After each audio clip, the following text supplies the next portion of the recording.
എല്ലാവർക്കും നമസ്കാരം. ബംഗ്ലാദേശിൽ അടുത്തിടയ്ക്ക് വളരെ ശക്തനായ ഒരു നേതാവായിട്ട് ഉയർന്നു വന്ന ഉസ്മാൻ ഖാദി ഇന്ത്യയുടെ സിലിഗുരി കോറിഡോർ അങ്ങ് കട്ട് ചെയ്ത് പിടിക്കണം. അങ്ങനെയാകുമ്പോൾ നോർത്ത് ഈസ്റ്റ് ഇന്ത്യ മുഴുവൻ 7 സംസ്ഥാനങ്ങൾ അല്ലെങ്കിൽ 8 സംസ്ഥാനങ്ങൾ, സിക്കിം ഉൾപ്പെടെ അത്രയും ഭാഗം ഈ ബംഗ്ലാദേശിൻ്റെ കയ്യിലിരിക്കും. നമ്മളത് ചെയ്യണം എന്നൊക്കെ പറഞ്ഞുകൊണ്ട് ഇന്ത്യയുടെ ഭൂപടം മാറ്റാൻ ശ്രമിച്ച് ഈ ഉസ്മാൻ ഖാദി ഇപ്പോൾ പടമായിരിക്കുകയാണ്. അജ്ഞാതന്റെ വെടിയേറ്റ് ഗുരുതരാവസ്ഥയിലായി. സിംഗപ്പൂരൊക്കെ പോയി എന്തൊക്കെയോ ചെയ്യാൻ ശ്രമിച്ചുവെങ്കിലും ജീവൻ രക്ഷിക്കാനായില്ല. മുൻപും ഇന്ത്യയുടെ ഭൂപടം മാറ്റാൻ പലരും ശ്രമിച്ചിട്ടുണ്ട്. അവരൊക്കെ പടമാകുന്നത് തന്നെയാണ് ചരിത്രത്തിൽ നമ്മൾ കണ്ടിട്ടുള്ളത്. കാനഡയിൽ ഇന്ത്യക്കെതിരെ ഖലിസ്ഥാൻ വാദവുമായിട്ട് വലിയ ഒച്ചപ്പാടെടുക്കുന്ന നേതാക്കളെല്ലാം ഇതുപോലെ തന്നെ അജ്ഞാതരുടെ വെടിയേറ്റ് മരിക്കുന്നത് തികച്ചും യാദൃശ്ചികമായിരിക്കാം. എന്താണെങ്കിലും ഉസ്മാൻ ഖാദി ഒരു കാര്യം മറന്നുപോയത്, 7 സിസ്റ്റേഴ്സ് എന്നാണ് ഈ നോർത്ത് ഈസ്റ്റ് ഇന്ത്യയിലുള്ള 7 സംസ്ഥാനങ്ങളെ വിളിക്കാറുള്ളത്. ഇന്ത്യയുടെ ഈ 7 സിസ്റ്റേഴ്സിനെ തട്ടിയെടുക്കും എന്ന് പറഞ്ഞപ്പോൾ ആ 7 സിസ്റ്റേഴ്സിന് 21 ആങ്ങളമാരും കൂടെ ഉണ്ട് എന്നുള്ള കാര്യം ഈ ഉസ്മാൻ ഖാദി ഓർത്ത് കാണില്ല. എന്താണെങ്കിലും ഇന്ത്യക്കെതിരെ നീങ്ങുന്ന പലരെയും ഇങ്ങനെ ചില അജ്ഞാതരൊക്കെ വധിക്കുന്നുണ്ട്. അതാരാണെന്ന് നമുക്ക് ഔദ്യോഗികമായിട്ടുള്ള വിവരങ്ങളൊന്നും ലഭ്യമല്ല. എന്താണെങ്കിലും അവരെക്കുറിച്ച് നിങ്ങളുടെ അഭിപ്രായം എന്താണെന്ന് തീർച്ചയായിട്ടും കമന്റിൽ എഴുതുക. കാരണം നമുക്കറിയില്ല ആരാണ് ഈ അജ്ഞാതർ എന്നുള്ളത്. ബംഗ്ലാദേശിലെ ഒരു പ്രധാന മതപുരോഹിതന്റെ മകനാണ് ഉസ്മാൻ ഖാദി. ഡിസംബർ 18-നാണ് അയാൾ കൊല്ലപ്പെടുന്നത്. ഷെയ്ഖ് ഹസീനെ പുറത്താക്കിയ അന്ന് മുതൽ നമ്മുടെ അയൽരാജ്യമായിട്ടുള്ള ഇന്ത്യക്കകത്ത് കിടക്കുന്ന ഈ ബംഗ്ലാദേശ് എന്ന് പറയുന്ന രാജ്യത്ത് നടക്കുന്നത് ഗാസയിൽ നടക്കുന്നതിനേക്കാളും, നൈജീരിയയിൽ നടക്കുന്നതിനേക്കാളും, സുഡാനിൽ നടക്കുന്നതിനേക്കാളും ഒക്കെ ഭയാനകമാണ്. കഴിഞ്ഞിടയ്ക്ക് നിങ്ങൾ ഭയാനകമായ ഒരു വാർത്ത കേട്ടിട്ടുണ്ടാവും, ആ ദൃശ്യങ്ങൾ കണ്ടിട്ടുണ്ടാവും. ഒരു ഹിന്ദു യുവാവിനെ, ദീപു ചന്ദ്രദാസ് എന്നാണ് അദ്ദേഹത്തിന്റെ പേര്, അയാളെ ജനക്കൂട്ടം തല്ലിക്കൊന്ന് തെരുവിലൂടെ വലിച്ചിഴച്ച് പരസ്യമായിട്ട് പച്ചയ്ക്ക് കത്തിക്കുകയാണ്. ഇത് കണ്ട് ചുറ്റും കൂടി ആളുകൾ ആഹ്ലാദത്തോടെ ആർപ്പ് വിളിക്കുകയാണ്, ആഘോഷിക്കുകയാണ്. ബംഗ്ലാദേശിലെ ആ ജനങ്ങളുടെ, മതവെറി പിടിച്ചിരിക്കുന്ന ആ ജനങ്ങളുടെ അവസ്ഥ എന്താണ്, എത്ര ഭയാനകമാണ് അവരുടെ മാനസികാവസ്ഥ എന്ന് നമ്മൾ ഓർക്കണം. മതനിന്ദ ചെയ്തു എന്നുള്ള കുറ്റം ആരോപിച്ചാണ് ഒരു യുവാവിനെ ഇതുപോലെ ബംഗ്ലാദേശിൽ ചെയ്തിരിക്കുന്നത്. ഇതൊരു ഒറ്റപ്പെട്ട സംഭവമല്ല. അവിടെയുള്ള ഹിന്ദു വീടുകളിലൊക്കെ രാത്രിയും പകലുമൊക്കെ ആളുകൾ സംഘം ചേർന്നെത്തി അവരെ ആക്രമിക്കുന്നു, വീടുകൾ പൊളിച്ചു കളയുന്നു, അവിടെയുള്ള സ്ത്രീകളെ പിടിച്ചുകൊണ്ടു പോകുന്നു. ബംഗ്ലാദേശിൽ ഇന്ത്യ ഇടപെടണം, അവിടെയുള്ള ഹിന്ദു ന്യൂനപക്ഷങ്ങളെ സംരക്ഷിക്കുവാൻ വേണ്ടി ഇന്ത്യ ഗവൺമെന്റ് ഇടപെടണം എന്നുള്ള ആവശ്യം ഒരു ഭാഗത്ത് ശക്തമാണ്. ബംഗ്ലാദേശിൽ ഇപ്പോൾ നടന്നുകൊണ്ടിരിക്കുന്ന കാര്യങ്ങൾ ഈ കാലത്ത് ഇങ്ങനെയൊക്കെ നടക്കുമോ എന്ന് പലർക്കും സംശയം തോന്നിയേക്കാവുന്ന കാര്യങ്ങളാണ്. ഒരു സമയത്ത് നമ്മൾ ചെയ്ത ഒരു വീഡിയോയാണിത്. ബംഗ്ലാദേശിന്റെ GDP ഗ്രോത്ത് റേറ്റ് ഇന്ത്യയെ പോലും മറികടന്നിരുന്ന ഒരു സമയമുണ്ടായിരുന്നു. ഷെയ്ഖ് ഹസീനയുടെ നേതൃത്വത്തിൽ വളരെ നന്നായി പുരോഗമനം നേടിക്കൊണ്ട്, നല്ല മാറ്റങ്ങൾ വന്നുകൊണ്ട് പുരോഗതിയിലേക്ക് പോയിക്കൊണ്ടിരുന്ന ഒരു രാജ്യമായിരുന്നു ബംഗ്ലാദേശ്. അത് ഇനി ഒരിക്കലും രക്ഷപ്പെടാൻ പോകുന്നില്ല എന്ന് തന്നെ പറയാം. കാരണം നശിപ്പിച്ചു. ഷെയ്ഖ് ഹസീനയെ പുറത്താക്കി തീവ്രമായ മതചിന്ത മാത്രമുള്ള ആളുകൾ അവിടെ ഭരണം പിടിച്ചിരിക്കുന്നു. അവരുടെ പാവ എന്ന് പറയാവുന്ന രീതിയിലുള്ള ഒരു പ്രധാനമന്ത്രിയും ഇപ്പോൾ നിർത്തിയിട്ടുണ്ട്. ഒരു കാലത്ത് പെർ ക്യാപിറ്റ GDPയുടെ കാര്യത്തിൽ ഇന്ത്യയെക്കാൾ മുന്നിലാണ് ബംഗ്ലാദേശ് എന്നും, അതുകൊണ്ട് ഭാവിയിലെ അതിവേഗം വളരുന്ന സമ്പദ് വ്യവസ്ഥയാണ് ബംഗ്ലാദേശ് എന്നുമൊക്കെ വിദഗ്ധർ പ്രവചിച്ചിരുന്നു. പക്ഷെ ഇന്ന് ആ ബംഗ്ലാദേശിന്റെ ഭാവി തുലാസിലാണ്. അതേസമയം ഇന്ത്യയെക്കുറിച്ച് പറയുമ്പോൾ കഴിഞ്ഞ ക്വാർട്ടറിൽ, അതായത് ജൂലൈ മുതൽ സെപ്റ്റംബർ വരെയുള്ള മാസങ്ങളിൽ ഇന്ത്യയുടെ വളർച്ചാ നിരക്ക് 8.2%. അതും അമേരിക്കയുമായിട്ടുള്ള ഇറക്കുമതി തീരുവയുമായിട്ടുള്ള പ്രശ്നങ്ങളൊക്കെ നിലനിൽക്കുമ്പോൾ തന്നെ ഭാവിയിൽ 2038 തന്നെ ഇന്ത്യ ലോകത്തിലെ ഏറ്റവും വലിയ 2ാമത്തെ സാമ്പത്തിക ശക്തിയാകും എന്നാണ് പ്രവചിക്കപ്പെടുന്നത്. അതുകൊണ്ട് തന്നെ ഇങ്ങനെ വളരുന്ന ഇന്ത്യൻ മാർക്കറ്റിൽ നിക്ഷേപിക്കുന്നത് ഏറ്റവും നല്ലൊരു കാര്യമായിട്ടാണ് പറയപ്പെടുന്നത്. അതും ടാറ്റ പോലെയുള്ള ഒരു വിശ്വസ്ത ബ്രാൻഡിന്റെ ഒപ്പം നിങ്ങളുടെ പണം വളർത്താൻ നിങ്ങൾക്കിപ്പോൾ അവസരങ്ങളുണ്ട്. ടാറ്റയ്ക്ക് കീഴിലുള്ള ടാറ്റ AIA ലൈഫിന്റെ മൾട്ടി ക്യാപ് ഓപ്പർച്യൂണിറ്റീസ് ഫണ്ട് എന്ന NFO ഇപ്പോൾ ലോഞ്ച് ആയിട്ടുണ്ട്. ഈ NFOയിൽ നിങ്ങൾക്ക് ഡിസംബർ 31-ാം തീയതി വരെ ഇൻവെസ്റ്റ് ചെയ്യാം. ഇതേക്കുറിച്ച് കൂടുതൽ അറിയാനും നിക്ഷേപിക്കുവാനുള്ള ലിങ്ക് ഡിസ്ക്രിപ്ഷനിലും കമന്റിലും കൊടുത്തിട്ടുണ്ട്. ഇവിടെ NAV 10 രൂപയാണ്. നിങ്ങളെ കൊണ്ടാവുന്ന എത്ര വലിയ തുകയും ഈ NFOയിൽ നിക്ഷേപിക്കാം. ഇവിടെ ക്യാപിറ്റൽ ഗ്യാരണ്ടീഡ് ആയിട്ട് നിക്ഷേപിക്കുകയാണെങ്കിൽ നിക്ഷേപിച്ച പണത്തിന് 100% ഗ്യാരണ്ടി ലഭിക്കുന്നതാണ്. പിന്നെ ഇവിടെ നമ്മൾ നിക്ഷേപിക്കുന്ന പണം മാർക്കറ്റ് ഉയരുമ്പോൾ മിഡ് ക്യാപ്പിലും സ്മോൾ ക്യാപ്പിലും, മാർക്കറ്റ് വീക്ക് ആകുമ്പോൾ റിസ്ക് കുറയ്ക്കാനായി ലാർജ് ക്യാപ്പിലും ഡെറ്റിലും നിക്ഷേപിക്കുന്നു. അതുകൂടാതെ നിങ്ങൾ അടയ്ക്കുന്ന പ്രതിമാസ പ്രീമിയത്തിന്റെ 120 മടങ്ങ് വരുന്ന ലൈഫ് കവർ ലഭിക്കും. വർഷം തോറും 2.5 ലക്ഷം രൂപ വരെ നിക്ഷേപിച്ചാലും ലഭിക്കുന്ന ലാഭത്തിന് നികുതി ഉണ്ടാകില്ല. ടാറ്റ AIA ലൈഫ് തന്നെ 2022-ൽ പുറത്തിറക്കിയ എമർജിംഗ് ഓപ്പർച്യൂണിറ്റീസ് ഫണ്ട് ഇതുവരേക്കും 26.2% CAGR റിട്ടേൺസ് നൽകിയിട്ടുണ്ട്. അതുപോലെ 2015 പുറത്തിറക്കിയ മൾട്ടി ക്യാപ് ഫണ്ട് കഴിഞ്ഞ 5-7 വർഷങ്ങളിലായി 29%, 23.3% CAGR റിട്ടേൺസ് നൽകിയിട്ടുണ്ട്. അപ്പോൾ മുൻകാലങ്ങളിൽ ടാറ്റ AIA ലൈഫ് പുറത്തിറക്കിയ ഫണ്ടുകൾ നല്ലതുപോലെ പെർഫോം ചെയ്തിട്ടുണ്ട്. പിന്നെ പ്രവാസികൾക്കൊക്കെ പ്രതിമാസം 18,000 രൂപയൊക്കെ വെച്ച് നിക്ഷേപിക്കുകയാണെങ്കിൽ 2 കോടിയുടെ വരെ റിട്ടേൺ സാധ്യത ഇവിടെ പറയുന്നുമുണ്ട്. മറക്കണ്ട, ഈ NFOയുടെ അവസാന തീയതി ഈ വരുന്ന ഡിസംബർ 31-ാം തീയതി വരെ മാത്രമാണ്. അതായത് ഇനി വെറും 7 ദിവസങ്ങൾ കൂടി. വീഡിയോയുടെ ഡിസ്ക്രിപ്ഷൻ ബോക്സിലും പിൻഡ് കമന്റിലും കൊടുത്തിരിക്കുന്ന ലിങ്കിലൂടെ ഇതിനെക്കുറിച്ച് കൂടുതൽ അറിയാനും നിക്ഷേപിക്കാനും സാധിക്കും. അതല്ലെങ്കിൽ സ്ക്രീനിൽ കാണുന്ന ഈ QR കോഡ് സ്കാൻ ചെയ്താലും മതി. മലയാളത്തിൽ കസ്റ്റമർ കെയർ സൗകര്യം ലഭിക്കും. വേണമെങ്കിൽ അവരുടെ ഏജന്റ് വീട്ടിൽ നേരിട്ട് വന്ന് സംസാരിക്കുകയും ചെയ്യും. നമുക്ക് വീഡിയോയിലേക്ക് തിരിച്ചു വരാം. ഇപ്പോൾ ബംഗ്ലാദേശിന് പ്രേമം എന്ന് പറഞ്ഞാൽ പാകിസ്ഥാനോടാണ് എന്നുള്ളതാണ്.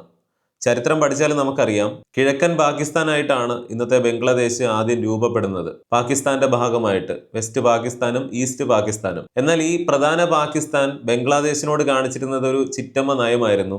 ബംഗ്ലാദേശിലുള്ളവരോട് പാകിസ്ഥാനിലുള്ളവർക്ക് പുച്ഛമായിരുന്നു എന്ന് തന്നെ പറയാം. 30 ലക്ഷം ആളുകളാണ് അവിടുത്തെ ആഭ്യന്തര യുദ്ധത്തില് 1970-കളിൽ കൊല്ലപ്പെട്ടത് എന്ന് ഓർക്കുക. ലക്ഷക്കണക്കിന് ആളുകൾ ഇന്ത്യയിലേക്ക് അഭയാർത്ഥികളായിട്ട് ഓടി വരുന്നു. ഇന്ത്യക്ക് ഇടപെടാതിരിക്കാൻ സാധിക്കുമായിരുന്നില്ല. അങ്ങനെ ഇന്ത്യ സൈനികമായിട്ട് പാകിസ്ഥാൻ പട്ടാളത്തെ പരാജയപ്പെടുത്തി. ലക്ഷക്കണക്കിന് പാകിസ്ഥാൻ പട്ടാളക്കാരാണ് ഇന്ത്യൻ സൈന്യത്തിന്റെ മുൻപിൽ ആയുധം വെച്ച് അന്ന് കീഴടങ്ങിയത്. അങ്ങനെ ഇന്ത്യ സ്വാതന്ത്ര്യം നേടിക്കൊടുത്ത ഒരു രാജ്യമാണ് ബംഗ്ലാദേശ്. അന്ന് പടിഞ്ഞാറൻ പാകിസ്ഥാൻ അല്ലെങ്കിൽ ഇന്നത്തെ പാകിസ്ഥാന്റെ ഒപ്പം നിന്ന് ബംഗ്ലാദേശില് ഈ 30 ലക്ഷം ആളുകളെ കൊന്നൊടുക്കിയ, 5 ലക്ഷത്തിലധികം സ്ത്രീകളെ ബലാത്സംഗം ചെയ്ത, അതിന് അന്നത്തെ പടിഞ്ഞാറൻ പാകിസ്ഥാന് ഒത്താശ ചെയ്ത ആളുകളാണ് ഇന്ന് ബംഗ്ലാദേശിന്റെ ഭരണം പിടിച്ചിരിക്കുന്നത് എന്ന് വേണമെങ്കിൽ പറയാം. അല്ലെങ്കിൽ അവരുടെ സ്വാധീനത്തിലാണ്. അതാണ് ഇന്ന് പാകിസ്ഥാനെ പോലെ തന്നെ ബംഗ്ലാദേശും മാറിയിരിക്കുന്നത്. അല്ലെങ്കിൽ പാകിസ്ഥാൻ അപ്പുറമുള്ള കാര്യങ്ങൾ ബംഗ്ലാദേശിൽ നടക്കുന്നതായിട്ട് നമ്മൾ കാണുന്നത്. മതം ഭരിക്കുന്ന രാജ്യമായിട്ട് ബംഗ്ലാദേശ് മാറിയിട്ടുണ്ട്. ഇന്നത്തെ വീഡിയോയിൽ നമ്മൾ ചർച്ച ചെയ്യുന്ന പ്രധാന വിഷയം ഇതാണ്. ഇന്ത്യ എന്ന് പറയുന്നത് ലോകത്തിലെ ഏറ്റവും വലിയ 7ാമത്തെ രാജ്യമാണ്. വളരെ വലിയൊരു രാജ്യം. ആ രാജ്യത്തിന്റെ പ്രധാനപ്പെട്ട ഒരു ഭാഗമാണ് നോർത്ത് ഈസ്റ്റ് ഇന്ത്യ. 7 സംസ്ഥാനങ്ങൾ, സിക്കിം ഉൾപ്പെടെ 8 സംസ്ഥാനങ്ങൾ. ആ ഭാഗത്തെ മുഴുവൻ പ്രധാന ഇന്ത്യയുടെ ഭൂപ്രദേശവുമായിട്ട് കണക്ട് ചെയ്യുന്ന ഒരു ഇടനാഴിയുടെ ഏറ്റവും കുറഞ്ഞ വീതി എന്ന് പറഞ്ഞാൽ വെറും 22 കിലോമീറ്റർ മാത്രമാണ്. സിലിഗുരി കോറിഡോർ എന്ന് നമ്മൾ പറയുന്നു. പശ്ചിമ ബംഗാളിലുള്ള, അതായത് അപ്പുറം ബീഹാർ, ഇപ്പുറം ബംഗ്ലാദേശ്, അങ്ങനെ ഒരു 22 കിലോമീറ്റർ വീതിയിൽ ഒരു ഇടനാഴി. ആ ഭാഗം ബംഗ്ലാദേശ് അങ്ങ് കട്ട് ചെയ്ത് കഴിഞ്ഞാൽ ഇന്ത്യയുടെ നോർത്ത് ഈസ്റ്റ് ഇന്ത്യ പ്രദേശങ്ങൾ മുഴുവൻ ബംഗ്ലാദേശിന് പിടിക്കാനായിട്ട് സാധിക്കുമോ? അങ്ങനെ ഒരു അപകട സാധ്യതയുണ്ടോ? അതിനൊരു വിദൂര സാധ്യതയെങ്കിലും ഉണ്ടോ എന്നാണ് നമ്മൾ ഈ വീഡിയോയിൽ പറയാൻ പോകുന്നത്. നിങ്ങൾ വീഡിയോ ഒന്ന് പോസ് ചെയ്തിട്ട് ഈ സിലിഗുരി കോറിഡോർ അല്ലെങ്കിൽ നോർത്ത് ഈസ്റ്റ് ഇന്ത്യൻ സംസ്ഥാനങ്ങൾ ഏത്, നേപ്പാൾ എവിടെ, ഭൂട്ടാൻ എവിടെ, ബംഗ്ലാദേശ് എവിടെ എന്ന് കൃത്യമായിട്ടൊന്ന് മനസ്സിലാക്കുന്നത് നല്ലതായിരിക്കും. ചിക്കൻ നെക്ക് ബോർഡർ എന്നൊക്കെ നമ്മൾ പറയുന്ന, അല്ലെങ്കിൽ മലയാളത്തിൽ കോഴിക്കഴുത്ത് എന്നൊക്കെ വേണമെങ്കിൽ പറയാം. ഇത് യഥാർത്ഥത്തിൽ ഇന്ത്യക്ക് ഒരു ബലഹീനതയാണോ എന്ന് ചോദിച്ചാൽ അല്ല. ഇന്ത്യ എന്ന് പറയുന്നത് ലോകത്തിലെ ഏറ്റവും വലിയ 7ാമത്തെ വലിയ രാജ്യമാണ്. അത്രയും വലിയൊരു രാജ്യത്തിന്റെ ഭൂപടം നമ്മൾ നോക്കുമ്പോൾ ആ ഒരു ഭാഗത്ത് സ്വാഭാവികമായിട്ടും ഇവിടെ ഒട്ടും വീതി ഇല്ലല്ലോ എന്ന് നമുക്ക് തോന്നാം. ഏറ്റവും കുറഞ്ഞ വീതിയാണ് 22 കിലോമീറ്റർ. 22 കിലോമീറ്റർ വീതി എന്ന് പറഞ്ഞാൽ നിങ്ങളിപ്പോൾ നിൽക്കുന്ന സ്ഥലത്ത് നിന്ന് 22 കിലോമീറ്റർ പോയാൽ എവിടെ എത്തും എന്ന് കരുതുക. അതത്ര വളരെ ചെറിയൊരു സ്ഥലമൊന്നുമല്ല. ഈ 22 കിലോമീറ്റർ എന്ന് പറയുന്നത് ഇന്ത്യയെ സംബന്ധിച്ചിടത്തോളം ഏതൊരു രാജ്യത്തിന്റെ ആക്രമണത്തിൽ നിന്നും, അതായത് ചൈനയുടെ ഭാഗത്തു നിന്നുള്ള ഒരു ആക്രമണമാണെങ്കിൽ പോലും അവിടെ സംരക്ഷിക്കുവാനായിട്ട് ഇന്ത്യൻ സൈന്യവും അല്ലെങ്കിൽ ആ പറയുന്ന അത്രയും വീതി തന്നെ നമുക്ക് ധാരാളമാണ്. ഇത് മനസ്സിലാക്കാൻ ഒരു ഉദാഹരണം പറയാം. ഇസ്രായേൽ എന്ന് പറയുന്ന രാജ്യത്തിന്റെ ഏറ്റവും കുറഞ്ഞ വീതി എന്ന് പറഞ്ഞാൽ വെറും 10 കിലോമീറ്റർ ആണ്. ഇസ്രായേൽ വളരെ ചെറിയൊരു രാജ്യമാണ്. അതായത് ഒരു 450 കിലോമീറ്റർ ഒക്കെ നീളം ഇസ്രായേലിന് നമുക്ക് പറയാമെങ്കിലും അതിൻ്റെ വീതി ശ്രദ്ധിച്ചാൽ ഏറ്റവും കുറഞ്ഞ വീതി എന്ന് പറഞ്ഞാൽ വെറും 10 കിലോമീറ്റർ ആണ്. അതായത് 10 കിലോമീറ്റർ വീതിയിൽ ഇസ്രായേലിനെ ഏതെങ്കിലും ഒരു രാജ്യം ഒന്ന് കട്ട് ചെയ്യുകയാണെങ്കിൽ ഇസ്രായേലിനെ അപ്പുറവും ഇപ്പുറവുമായിട്ട് വിഭജിക്കാനായിട്ട് സാധിക്കും. 10 കിലോമീറ്റർ പോയിട്ട് ഇസ്രായേലിൽ ഒരു 10 മീറ്ററിൽ എന്തെങ്കിലും ചെയ്യാനായിട്ട് ഏതെങ്കിലും രാജ്യത്തിന് തല കുത്തി മറിഞ്ഞിട്ട് സാധിക്കുന്നുണ്ടോ എന്നുകൂടി ഓർക്കുക. ഇസ്രായേലിനിട്ട് 1 കൊടുത്താൽ കിട്ടുന്നത് 100 അല്ല 1000 എന്ന് നമ്മൾ കണ്ടുകൊണ്ടുമിരിക്കുന്നതാണ്. ഇസ്രായേൽ പോലെയുള്ള ഒരു രാജ്യത്തിന് അവരുടെ ഈ ഏറ്റവും കുറഞ്ഞ 10 കിലോമീറ്റർ പോലും ഒരു പ്രശ്നവുമില്ലാതെ നിലനിർത്താൻ സാധിക്കുന്നുണ്ടെങ്കിൽ ഇന്ത്യ പോലെ ഒരു വലിയ രാജ്യത്തിന് ഇന്ത്യയുടെ മിലിറ്ററി പവർ എന്ന് പറഞ്ഞാൽ ഇസ്രായേലിനേക്കാളും ഒക്കെ വളരെ വലുതാണ്. ഇസ്രായേൽ എന്തുകൊണ്ടാണ് വളരെ പേരെടുത്ത് മികച്ചു നിൽക്കുന്നത്? അവരത്രയും പരിമിതികളുള്ള ഒരു രാജ്യമാണ്. ആ കുറഞ്ഞ പരിമിതികൾ വെച്ചുകൊണ്ട് അവരുടെ പെർഫോമൻസ് എന്ന് പറഞ്ഞാൽ വളരെ വലുതാണ്. അതാണ് ഇസ്രായേലിനെ വലുതാക്കുന്നത്. ഒരിക്കലും ഇസ്രായേലിന്റെ മിലിറ്ററി ഇന്ത്യയുടേതിനേക്കാളും വലുതാണ് എന്നൊന്നും കരുതിയേക്കരുത്. ഇന്ത്യ എന്ന് പറഞ്ഞാൽ വളരെ വലിയ രാജ്യമാണ്. ഏറ്റവും വലിയ സൈന്യമുള്ള, ലോകത്തിലെ ഏറ്റവും വലിയ 4ാമത്തെ സൈനിക ശക്തിയാണ്. അങ്ങനെയുള്ള ഇന്ത്യക്ക് നോർത്ത് ഈസ്റ്റ് ഇന്ത്യൻ പ്രദേശത്തുള്ള ഈ 22 കിലോമീറ്റർ ചിക്കൻ നെക്ക് ബോർഡർ എന്ന് പറയുന്നത്, ആ 22 കിലോമീറ്റർ വീതി പോലും നമുക്ക് വളരെ ധാരാളമാണെന്നുള്ളതാണ്. പിന്നെ ഭൂപടം മാറ്റാൻ ശ്രമിച്ച പടമായ ഈ ഉസ്മാൻ ഖാദി പറഞ്ഞതുപോലെ ഇന്ത്യയുടെ ഈ 22 കിലോമീറ്റർ വീതി കുറഞ്ഞ ഭാഗം അങ്ങ് കയറി ആക്രമിച്ച് നോർത്ത് ഈസ്റ്റ് ഇന്ത്യ മുഴുവൻ ബംഗ്ലാദേശിന് പിടിക്കാൻ സാധിക്കുമെന്നൊക്കെ പറഞ്ഞാൽ ചിരിക്കേണ്ട കാര്യം തന്നെയാണ്. ബംഗ്ലാദേശ് എന്ന് പറയുന്ന രാജ്യം ഇന്ത്യയുടെ മുൻപിൽ എന്താണ്? ഇന്ത്യയുടെ സൈനിക ശക്തിയുടെ മുൻപിൽ, ഇന്ത്യയുടെ സാമ്പത്തിക ശക്തിയുടെയൊക്കെ മുൻപിൽ ബംഗ്ലാദേശ് എന്ന് പറയുന്ന രാജ്യം എവിടെയാണ് കിടക്കുന്നത്? ചൈനയുമായിട്ട് നമ്മൾ കമ്പയർ ചെയ്താൽ അതിനൊരർത്ഥമുണ്ട്. അമേരിക്കയുമായിട്ട് കമ്പയർ ചെയ്താൽ പോലും, റഷ്യയുമായിട്ട് കമ്പയർ ചെയ്താൽ പോലും നമുക്ക് അവിടെ ഒരു കമ്പാരിസൺ ഉള്ള ഒരു സ്കോപ്പെങ്കിലും ഉണ്ട്. എന്നാൽ ബംഗ്ലാദേശ് എന്ന് പറയുന്ന രാജ്യം ഇന്ത്യയുടെ ഉള്ളിൽ കിടക്കുന്ന, ഇന്ന് ലോകത്തിലെ ഏറ്റവും വലിയ പരിമിതികളും പോരായ്മകളും ഒക്കെ ഉള്ള ഒരു ദരിദ്ര രാജ്യം. വലിയ ഭാവി ഉണ്ടായിരുന്നു ആ രാജ്യത്തിന്. മുൻപ് ഷെയ്ഖ് ഹസീനയുടെ നേതൃത്വത്തിൽ ഏറ്റവും GDP ഗ്രോത്ത് റേറ്റ് ഉള്ള രാജ്യമായിട്ട് മാറിക്കൊണ്ടിരിക്കുകയായിരുന്നു. അന്ന് നമ്മൾ അതിനെക്കുറിച്ചൊക്കെ വീഡിയോ ചെയ്തതാണ്. ആ രാജ്യമാണ് ഇന്ന് ഈ അവസ്ഥയിലാക്കിയിട്ടിരിക്കുന്നത്. അതിൻ്റെ ഒരേ ഒരു കാരണം മതം തന്നെയാണ്. അങ്ങനെയുള്ള ബംഗ്ലാദേശാണ് ഇന്ത്യയെ പോലെയുള്ളൊരു വമ്പനെ ഇങ്ങനെ പോരിന് വിളിക്കുന്നത് എന്ന് പറയുമ്പോൾ ആട് ആനയെ വെല്ലുവിളിക്കുന്നത് പോലെയാണ്. ആട് എന്ന് പോലും വിളിക്കാൻ പാടില്ല, കാരണം അത് ബംഗ്ലാദേശിന് ഒരു ക്രെഡിറ്റ് ആവും. ഖലിസ്ഥാൻ എന്ന് പറയുന്നത് കനേഡിയൻ ഗവൺമെന്റ് പോലും വോട്ട് ബാങ്ക് ആയതുകൊണ്ട് അവരെ വല്ലാതെ സപ്പോർട്ട് ചെയ്യുന്നതും, ഖലിസ്ഥാൻ നേതാക്കൾ കാനഡയിൽ ഇരുന്നു കൊണ്ട് ഇന്ത്യക്കെതിരെ പല പരാമർശങ്ങളും നമ്മുടെ ഫ്ലൈറ്റുകൾക്കെതിരെയും ഒക്കെ പറയുമ്പോൾ അവരൊക്കെ 1, 2, 3 എന്ന് വെച്ചുകൊണ്ട് ഈ പറയുന്നത് പോലെ അജ്ഞാതരുടെ വെടിയേറ്റ് കാനഡയിൽ വെച്ച് കൊല്ലപ്പെട്ടുകൊണ്ടിരിക്കുന്നതൊക്കെ നിത്യസംഭവങ്ങളാണ്. പിന്നെയാണ് ഈ തൊട്ടടുത്ത് കിടക്കുന്ന ബംഗ്ലാദേശിൽ. അതുപോലെ ഈ സിലിഗുരി കോറിഡോറിൽ അല്ലെങ്കിൽ ചിക്കൻ നെക്ക് ബോർഡറിൽ ഇന്ത്യയുടെ വലിയ സൈനിക സാന്നിധ്യമുണ്ട്. പിന്നെ അതെന്തിനാണ് അങ്ങനെ വെച്ചിരിക്കുന്നത് എന്ന് ചോദിക്കാം. ത്രിശക്തി കോപ്സ് എന്ന് പറഞ്ഞ് ഒരു യൂണിറ്റ്, അതുപോലെ മൗണ്ടെയിൻ സ്ട്രൈക്സ് ഗ്രൂപ്പ് എന്നൊക്കെ പറഞ്ഞ് വേറൊരു ഡിവിഷൻ. അതായത് ഏത് നിമിഷത്തിലും എയർ സപ്പോർട്ട് പോലും, റഫാൽ യുദ്ധവിമാനങ്ങൾ പോലും ഉൾപ്പെടെയുള്ള എയർ സപ്പോർട്ട് പോലും കിട്ടാവുന്ന രീതിയിൽ അത്രയും സുശക്തമായിട്ടാണ് നമ്മൾ ആ പ്രദേശങ്ങൾ നോക്കുന്നത്. എന്തിന് എന്ന് ചോദിച്ചാൽ ചൈനയ്ക്ക് പോലും അവിടെ തൊടാൻ സാധിക്കരുത്. അതായത് ഇപ്പോൾ ചൈന നേപ്പാൾ വഴിയോ അല്ലെങ്കിൽ സിക്കിമിൻ്റെ ഭാഗത്തൂടെയോ ഒക്കെ വന്നു കഴിഞ്ഞാൽ ചൈനയ്ക്ക് പോലും ഇതിന് സാധിക്കരുത് ഒരു കാരണവശാലും. ചൈന എന്ന് പറഞ്ഞാൽ എന്താണെന്ന് ഓർക്കുക. അത്രയും ശക്തമാക്കി നമ്മളിത് വെച്ചിരിക്കുമ്പോഴാണ് ഈ ബംഗ്ലാദേശ് പോലെയുള്ള ഒരു എന്താ പറയേണ്ടതിന്, ഈ കാര്യങ്ങളൊക്കെ നമ്മളിപ്പോൾ ചിന്തിക്കുന്ന കാര്യങ്ങളൊന്നും അല്ല. എന്ന് മുതലേ സ്വാതന്ത്ര്യത്തിന് ശേഷം തന്നെ പാർട്ടീഷൻ നടക്കുമ്പോൾ ഈസ്റ്റ് പാകിസ്ഥാനും വെസ്റ്റ് പാകിസ്ഥാനും ഉണ്ട്. കിഴക്കൻ പാകിസ്ഥാൻ ബംഗ്ലാദേശ് ആവുന്നു. നമ്മളാണ് അവരെ ബംഗ്ലാദേശ് ആക്കിയത് എന്ന് പറയാം, അവാമി ലീഗിന്റെ ഒക്കെ പേരിൽ. അങ്ങനെയുള്ള അവരുടെ രാഷ്ട്രപിതാവിനെ പോലും ഇപ്പോൾ അവര് എതിർത്ത് പറഞ്ഞുകൊണ്ടിരിക്കുകയാണ്. അവർക്ക് പണ്ട് അവരെ ദ്രോഹിച്ച പാകിസ്ഥാനോടാണ് അവർക്ക് ഇപ്പോഴും പ്രേമം കൂടിക്കൂടി വരുന്നത്.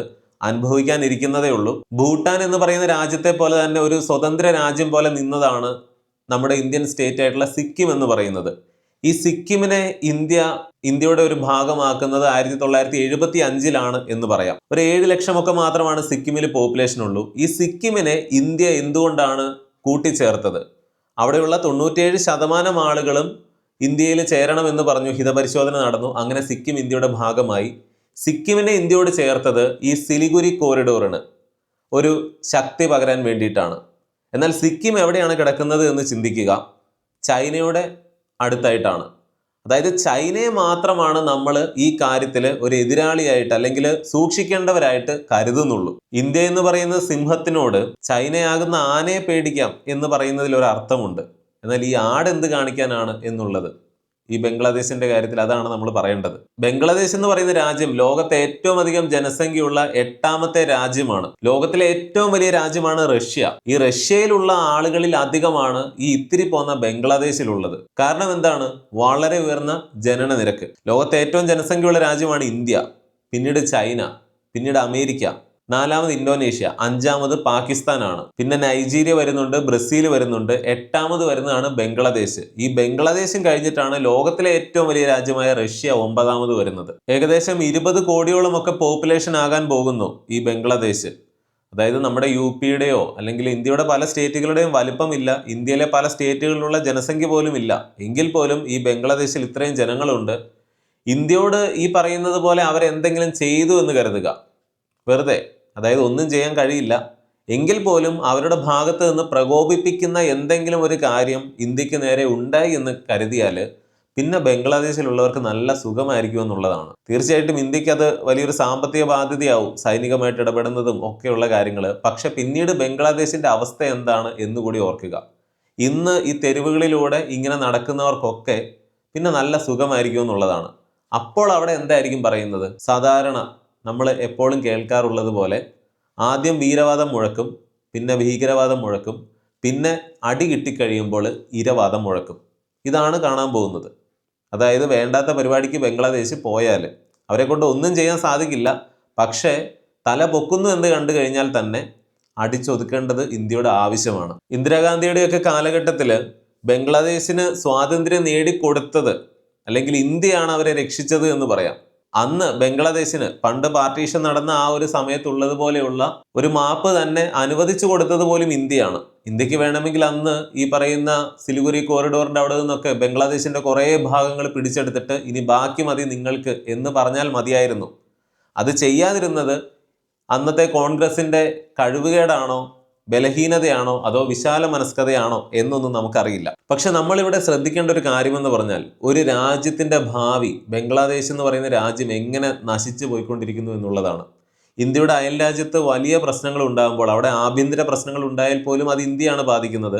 ബംഗ്ലാദേശ് എന്ന് പറയുന്ന രാജ്യം എന്നും ഇന്ത്യക്ക് തലവേദന മാത്രം നൽകിയിട്ടുള്ള രാജ്യമാണ്. കാരണം അഭയാർത്ഥി പ്രവാഹം. ഇന്ന് ബംഗ്ലാദേശിൽ അവിടെയുള്ള ന്യൂനപക്ഷങ്ങളെ, ഹിന്ദുക്കളെയും മറ്റ് മതസ്ഥരെയും ഒക്കെ അവർ വളഞ്ഞിട്ട് ആക്രമിക്കുന്നു.